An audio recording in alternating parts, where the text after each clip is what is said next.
You've probably heard the name, YT-2400. A line of freighters built tough enough to survive the trade lanes, fast enough to outrun trouble, and well-equipped to make anyone think twice about tailing you. Plenty of merchants fly them, plenty of smugglers too. But one ship in particular, that's the one spacers keep talking about. And that's my ship, the Outrider. She's a heavily modified YT-2400, retooled and outfitted to handle whatever the galaxy throws my way. With dual SR-42 photon turrets, rotary autocannons, and concussion missile launchers, she's got more than enough to keep the Sentinels and Raiders off my back. I added reinforced hull plating and a redundant shield system to protect my cargo. She's a lifeline, a weapon, and a home, all rolled into one. We've slipped past our fair share of blockades, outrun wings of interceptors, and made runs no one thought possible. And every time, the Outrider carried me through. So if you've heard stories about a ship vanishing from patrol scans or appearing out of nowhere to punch through a gauntlet, odds are you're hearing about us. Smuggling ain't about luck, it's about the right ship. And the Outrider, she's kept me one jump ahead every time.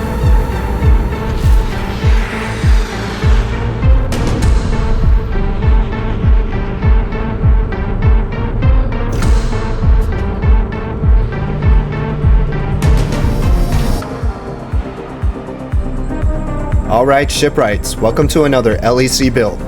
Got another No Man's Sky ship for you all today, and it's an inspired take on the Outrider from Star Wars. The Outrider is a YT-2400 freighter developed by Corellian Engineering Corporation, and it's owned and operated by Dash Rendar, a character from the awesome Shadows of the Empire game that was on Nintendo 64 and PC, as well as the tie-in books and comics. While Shadows of the Empire is Legends canon now, a YT-2400 freighter can actually be seen taking off from Mos Eisley Spaceport in the special editions of A New Hope, and it does make some appearances in some now canon books, as well as the Star Wars Rebels show. Personally, I'm a huge fan of asymmetric ships, and the YT-2400 is actually one of my top 2 favorite asymmetric ship designs, so it's been something I wanted to try and attempt in No Man's Sky. I've also made some inspired builds based off of it in Starfield as well, so feel free to check those out. Now this build does utilize a couple of glitch methods to merge parts, but I made sure that there's no interior clipping for the ship, so the interior is still fully functional. The glitching is the most complicated part of the build, but I will go through each step of the build process with you. And always remember, if you have any questions or if you get stuck anywhere, feel free to reach out to me in the comments.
Alright, if you made it this far, thank you very much for watching. I hope you enjoyed the ship, and remember to reach out to me if you run into any issues. Just a reminder, this was meant to be more of an inspired take on the Outrider as opposed to a direct recreation. I'm still working on trying to capitalize on the glitch techniques, so hopefully the builds will get more detailed after this. Speaking of which, I have quite a few No Man's Sky build requests to get through, so I'm going to start knocking some of them out. If you have any build requests, feel free to send them my way. For Starfield, my next build is going to be another Star Wars inspired ship. It's a special one, and the build guide is already almost done too, so I can't wait to show that one to you all. I'll have it ready by next weekend. Last thing, my channel is normally focused on providing Starfield ship build guides, but the No Man's Sky builds will be a regular part of the upload schedule for the foreseeable future. I'm shooting for a weekly upload schedule, and the plan is to alternate between Starfield and No Man's Sky ship builds. Depending on how long a video takes, my goal is to upload a new video every weekend between Friday and Sunday. As always, feel free to reach out to me in the comments if you have any questions or build requests, or if you just want to chat all things Starfield and No Man's Sky shipbuilding. This is Lyndon, signing off. See you in the Skyfield.